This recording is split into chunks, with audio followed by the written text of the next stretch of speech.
Ironman 70.3, Muncie, Indiana, October 2nd, 2001. It's probably one of the hardest days of my life, but man, was it so much fun. This video, I'm going to dive deep into the race. I have a documentary that I'm going to put together. I have footage from the day before, race day, maybe a little bit after, I'm not sure.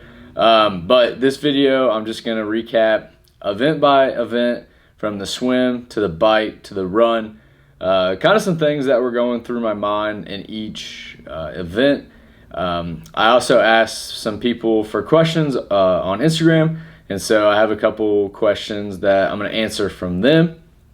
But diving in, I just want to talk about the race experience to begin with. The race experience was probably one of the coolest things that I've ever been a part of, from check-in to going through the Ironman village, which is pretty much like, you know, a Dick's Sporting Goods of everything you can think of when it comes to triathlon gear. That was pretty cool. Bought some stuff there.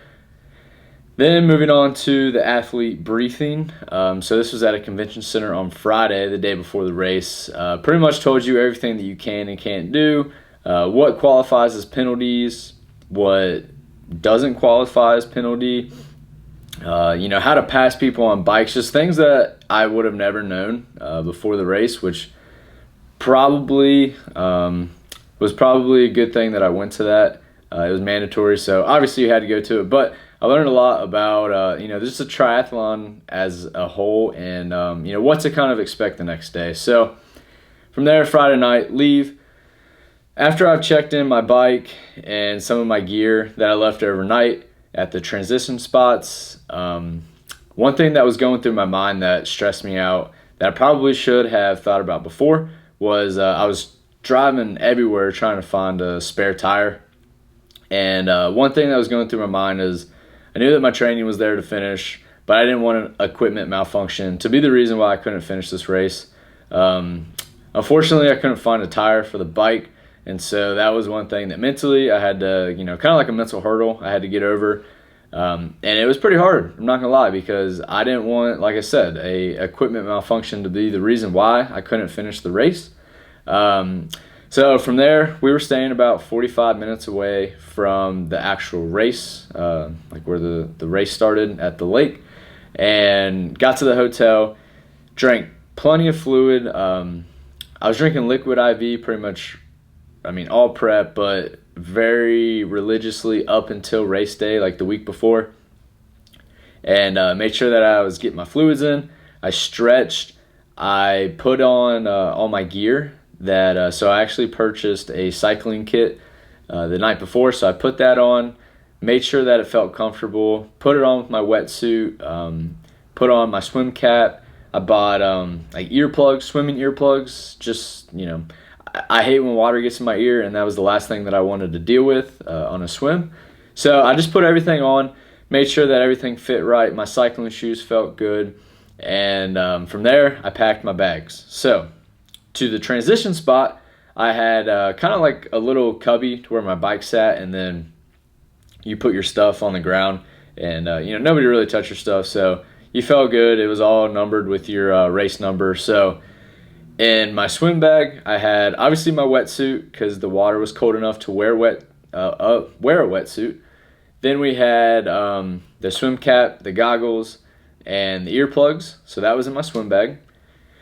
And then going to the bike, I had everything set out to where I had a goo, which I'll be referring to these a lot. So what a goo is, it's essentially just like a gel packet that has sodium, carbs in it, and a little bit of caffeine. Just keep your body replenished throughout the race. So I had a goo ready to rip in my cycling shoe, and I had my socks ready to put on that were left, right in my cycling shoe. And then I had so I had my cycling kit, and for people who haven't seen the picture, essentially what it looked like was like a wrestling thing. Like, it pretty much just a strap that covered my nipples, and then compression pants to like my knee pretty much. So had that on, and then I had a cycling shirt that I put on that had pockets in the back. So that was at my transition spot, along with a lot of bottles of water filled with liquid IV and some other stuff that I picked up. And then the running, it had my running shoes, obviously, and then a hat to throw on. So let's jump into the race. So in athlete briefing, they had they pretty much said, you're going to get ran over, you're going to get kicked in the face, you're going to get punched in the face during the swim. Not out of, anybody just being mean, but it's just going to happen. I mean, I think there was like 3,000 people in this race, so it's bound to happen. So the full Ironman kicked off at 7. The half Ironman kicked off at 10 o'clock. So I didn't get in the water until about 10:15. And I got in the group that there was somebody standing there with a sign, and they had, I think that I'm going to swim in whatever, 25 to 30 minutes, 30 to 35, so on and so forth. So I jumped in the 43 to 48 minute group. I felt comfortable in there. I didn't, I thought that the swimming was going to be the hardest, to be honest with you. And so I just wanted to feel comfortable, go at a nice slow pace. I didn't want to be ran over by anybody. So the way it worked is we're in a big group in this field, and they walked you towards the lake. And so it was 3 by 3. They let you in every 5 seconds. So as you line up and you're getting closer to the archway where your chip's going to register, so I had a chip around my ankle, it was 3 by 3. So there would be a loud beep, and then 5 seconds of beep, beep, beep, and then another loud beep. And every time you heard that beep, you go. Like, you run, swim, do whatever you got to do, whatever you wanted to do. So my beep came. I took it nice and slow. I knew this was going to be a long day, long race. So I'm walking out there, and what it felt like was not a white sand beach. It felt like there was crushed up cinder blocks and rocks everywhere. And so from there, I was like, all right, I don't want to cut my foot like literally 5 seconds into this race. So what I did was I got on my stomach, and I was wearing a wetsuit, so I floated a little bit, and I kind of just like doggy paddled and got out there until where I couldn't really feel the bottom, and I started swimming. So you had to swim to, it was kind of like a checkpoint type of thing, and there were 2 buoys, and you swam out to that, and that was kind of like your guide. And so the race instructor said the buoys are always going to be on your right side. So that was my thing, was buoys on the right side, and they're 100 meters apart. And so I was too amped up, too much adrenaline pumping, and I couldn't control my breathing. And from the start, I thought that this was going downhill. So what I did, something that I never really did in training, I flipped over to my back. And so when I flipped over to my back, I would kind of like backstroke, kick my feet a little bit, and then I knew that the buoys were 100 meters apart. So I would try to judge. I went halfway, then I'd flip over, and I'd freestyle. Hit the next buoy, flip over, backstroke, and then I'd flip back over, and then I'd swim regular. And the reason I did this is because, like I said, I was too amped up. I couldn't control my breathing. I could tell that my heart rate was all jacked up. And so it took me probably 500-ish meters to calm down. And that really slowed down my swim a lot. But once I calmed down and, I kind of settled into the swim, I flipped over and just went straight freestyle stroke all the way through. And from there, it was a nice, consistent pace. I did get off track one time, but I looked up and I caught it quick enough, and I was able to veer back. But the way that you went on the swim is you went out kind of against the wind blowing back into the beach, and it created somewhat of a current. And then you kind of swam like directly towards it, and then you started swimming back to the beach area. Well, the wind wanted to blow me to where the buoys now would have been on my left side and not on my right side. So that was pretty hard to kind of get back on track. But once I finally did that, I was averaging 2 minutes, 32 second pace for 100 meters. I don't think that's terrible. Probably could have done a little bit better. But like I said, my heart rate was too jacked up at the beginning, and that really slowed me down. So my overall swim was 48 minutes and 52 seconds. So from the time that the chip registered to the time that I passed the archway to get out, 48 minutes and 52 seconds. So from there, I finally was like, all right, what do I got to do next? Like, swim's done. Felt decent about the swim, to be honest with you, because like I said, I thought that this was going to be the hardest part, was the swim. But once I calmed down, and I know I keep saying that, but I was just so amped up that it took forever to calm down. But you get out of the water, there's somebody there to help you undo your wetsuit, and so they unzipped it for me, and I kind of had it around my waist. And from there, we probably had a quarter mile of a run up like this gravel road, and it had a carpet over it. So you ran up into your transition spot in order to grab your bike. So from there, I was, just enjoying the process. I got the hardest part out that I thought, and that was the swim. And so I'm taking it all in. There's music blaring. It's just such a fun atmosphere. And I get to my bike. My bike was right up against there was a road that was closed, and so there was a bunch of pedestrians, and then like the gate that kind of separated everybody from the transition spot, and then my bike was right there. So I had my family there. I was kind of talking with them a little bit, and so got out my wetsuit, and I already had my cycling kit on while I was swimming. So I ripped that goo, and just to try to get some nutrition in me, I had a Gatorade bottle with liquid IV in it, and so I drank about half of that at the transition, put my socks on, threw my shoes on, helmet, sunglasses, and I went. So you can't get on your bike until a certain point in the course, and it's very well marked. There's people there to help you out. So also I had on a watch to track me. So I get to the part to where you can get on your bike, and I go. And so the transition took me 8 minutes and 32 seconds. It was pretty long, but like I said, I just wanted to enjoy the process and just get through it. And so looking back, I'm definitely gonna cut that down, and I've reflecting on the race a little bit, I figured out how to cut it down a little bit. But it was my first one, so I just I'm not worried about times. I just wanted to get it done. So start off on the bike, and my bike felt the best. I knew if I averaged about 17 miles an hour, I would complete it in about 3 hours. And so for the first 10 to 12 miles, I was pacing somebody in front of me. And so the rules on the bike was you have to keep a 6 bike length between you and the bike in front of you to kind of prevent drafting. And so if you want to pass somebody, you have 25 seconds to pass somebody. And if you go to pass somebody, you have to commit. So if you go to pass them and they take off, you're going with them, and you better hope that you can get around them.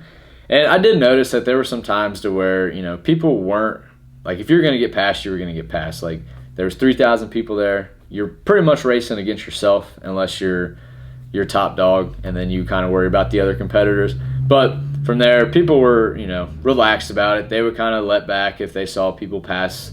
At least that's what I was doing. I mean, like I said, I wasn't out there trying to ruin anybody's race by, wrecking because I was being reckless on the bike. So the first checkpoint that my chip registered was at 6.7 miles. And so I crushed that in 20 minutes and 23 seconds. The person that I was pacing, they had a really nice bike. They looked like they had the gear. I liked the way that they were, the speed that they were going. So I tried to keep up with them as best as possible. I would pass them, they would pass me. It was kind of a back and forth thing. And the next chip registered at 29.8 miles. And so at this point, I'm an hour and 30 minutes into the race, and the person that I was pacing, I lost them. They pulled off at one of the water stations along the course. So there was water, bananas, Gatorades, porta potties if you needed them. And so they pulled off there. I kept going. So about, I want to say, so the bike part was 56 miles. So at about 38 miles, it just starts pouring down rain. And when I mean pouring down rain, it was, something that I didn't feel comfortable riding a road bike in. But it is what it is. I mean, you can't just, bitch out of the race. You got to kind of finish it. So from there, the bike was feeling really good. I felt like I was crushing it. The next chip registered 37.8 miles. I was 2 hours and 4 minutes into the race.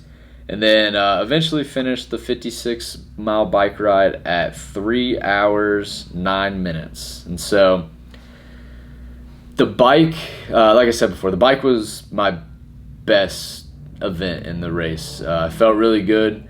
I felt like I crushed it. And I really don't think I would change anything about the bike other than just try to strengthen the quads, try to get a little faster on it. But I felt good. The uphills felt good. The downhills, I'd crush them. I know I probably should have been conserving some energy, but I found the best place to pass people was on the uphills, because one of the best advice that I got from somebody who's actually ran triathlons before is never quit pedaling. If you're, shift it to the lowest gear. If you're going uphill, shift it to the highest gear. If you're going downhill, just keep pedaling no matter what. And that's probably one of the best advice that I've got on the bike, because there was people who would stop pedaling on the downhills, and I would think, that's where you're going to get most of your speed to carry you into the next flat or the next slight uphill. Thankfully, the course wasn't too hilly. There was only one hill that really got me, but I think it got everybody because it was that time where it was pouring down rain. The road was a little rough, and I think people just, I don't know, it kind of got to them mentally, but, you signed up for this, you got to kind of persevere and push through it. So I'm getting ready to transition to the run, and the run is 13.1 miles, so pretty much a half marathon. And so my transition to the run was 9 minutes and 33 seconds. And the reason why it took me so long is because that was my first bathroom break of the day. And looking back on it, probably a bad idea. But I just want to say I started the race so my chip registered at 10:16 in the morning, and I got off the bike at, let's see here, I got off the bike at 2:23 and started running. So by the time that I left the transition point, it was 2:32. And so 2:32 was the first time I went to the bathroom. There was a porta potty in the transition spot. Hit that. All I had to do, I ripped a goo and threw on my running shoes. The bike, I had 4 goos, 2 water bottles with liquid IV in it, and then I picked up a Gatorade along the way. Hit the bathroom, started running. So the run, when I started off, I started cramping a little bit, and it made me a little nervous because I didn't want to cramp up so bad to where I couldn't be able to run. I was going slow at this time at the race. It looked like I didn't blow a tire, I didn't drown in the pool. All I had to do was finish 13.1 miles, and yeah, that's a lot for some people. But after you've crushed, 50 something miles, 57, 58 miles, 13.1 is nothing. And so all I had to do, I could have walked the whole damn thing and I would have still finished. And so started off, and I was pacing, my first 1.7 miles was about a 10:24 to 11 minute mile pace. And yeah, that's slow, but like I said, I just wanted to finish it, and I was dealing with cramps a little early on. And so there was about a watering station about every mile and a half, and they had bananas, cookies, chips, salt packets, soda. And so every water station, I grabbed a water and a banana, and their bananas were cut in half. So I just take it out of the peel, throw the peel away, eat it while I'm running. And so I do good all the way up until about mile 6.5, so about right around the turning point. And at this time, the fluid's catching up to me, and I have to pee at every water station. And it's starting to really get to me mentally because, I'm 6.5 miles away from finishing this race. Like, the atmosphere is great, but you also, you just want to be done. Like, you're so close, 6 miles away. But every mile and a half, they had a porta potty, and I was stopping to pee, and I would drink more water, eat a banana if I felt like it. And so I had 2 goos in my hand as I was running, and I went into one porta potty, and I had it in my mouth, and all I had to do was just take off like my kit and then pee, put it back on. Well, when I was putting it back on, I hit the goo out of my mouth and I dropped it right in the porta potty. And so I lost that one, but definitely wasn't going to go fish it back out. And then, like I said, just having to pee so much and it's just slowing me down a lot. I was hoping to shoot to get done with the run between 2 hours, 2 hours and 15 minutes. But at one point I got to a porta potty station, and at the time I was embarrassed, but looking back on it, I don't care one bit. All the porta potties were filled, so I kept running, and I just, pissed in my kit. I mean, there's nothing else I could do. You're not allowed to go off the side of the road and pee. You can get disqualified for nudity. And there's hundreds of people running by you, so that's what I did. Is I had to pee so bad that I peed in my kit, and it was an instant sigh of relief, and I'm thankful that I did it. So from here, I'm kind of, so like I hit the turnaround, and I'm familiar because it was an out and back, and I'm familiar with the course, kind of remember how far in I was and kind of how far I needed to go. I'm walking / running at this point, just kind of just soaking it in, 2 miles left. I know I'm finishing it. I know I'm not getting disqualified. So just trying to enjoy it. So finish line. Finished the run, 2 hours and 42 minutes. And when I say that this was probably one of the most emotional part in this 9-month journey was crossing that finish line. So the way that the finish line came was came down this little grassy hill, took a little bit of a right turn, and then they announced your name because your chip registered, and they yelled, "Zach Curtis, you are now an Ironman." And that is just one of the greatest feelings in the world.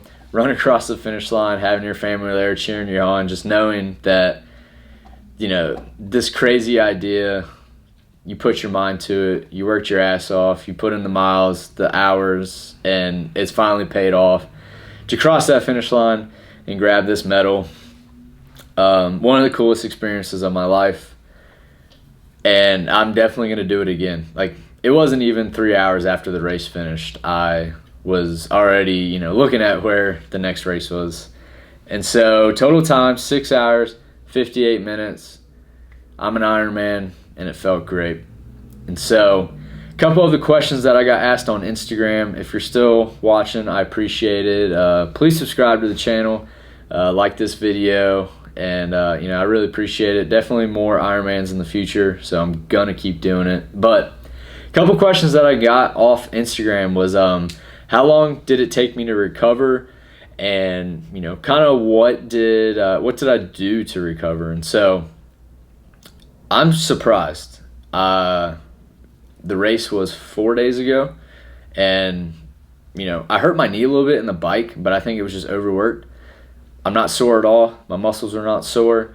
I was joking with somebody if they asked me if I could do an Ironman in 3-4 days. Probably. I mean, I'm very surprised on how not sore I was, and I owe that to the nutrition. I stayed very hydrated, made sure that I ate the bananas, the salt, everything to replenish my body during the race. I felt like I did a really good job on it. So the recovery kind of looked like I took a bath after the race. Once I got back to the hotel, I put icy hot on my knee. Just basic stuff, heating pads, nothing too crazy, stretched out a little bit, and from there, I felt good to go. And so I would say if you're ever thinking about doing an Ironman, make sure your nutrition is on point. Running and biking and stuff, you can hit that mark, you can get in shape fairly easy.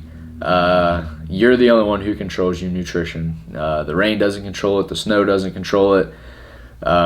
It's all on you. So do your research, figure out, ask me questions if you have any questions. I'm no expert, but I do have a little bit of experience now.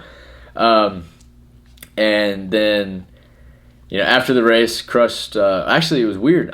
We went to Texas Roadhouse, and I wanted a burger, and it just sounded good at the time. But I took 2 bites, and the food just, I don't know, like it was my body craving salt. But everything just tasted like somebody dumped salt all over it, and it was absolutely disgusting. And it was weird how my body reacted to that, because the next day I ate, I boxed it up and I took it home with me and I reheated it and it tasted perfectly fine, no salt flavor. So that was weird how my body reacted to that a little bit. And then another question that I got was, are you going to do this again? And absolutely. I think that my first race out of the way, I know what to look forward to. I kind of know what to pack to become less stressful. I'm probably going to hit up this Muncie race again in 2022, but I'm hoping to do a couple more halves before I jump into full. I'd like to get a bike of my own because I raced on a borrowed bike. Shout out to the people who let me borrow their bikes. If you're watching this, you know who you are. Get a better wetsuit, and yeah, I don't know. I mean, definitely going to do it again. It was probably one of the greatest experiences that I've had mentally and also physically. So just want to say appreciate you guys for watching this, and that was a little bit of my Ironman recap. Like I said, I have actual film from race day that I'm going to put together and make a cool little video on it. But, thank you for everybody who supported me in the journey of Ironman 70.3 Muncie, Indiana. Like the channel. We're out.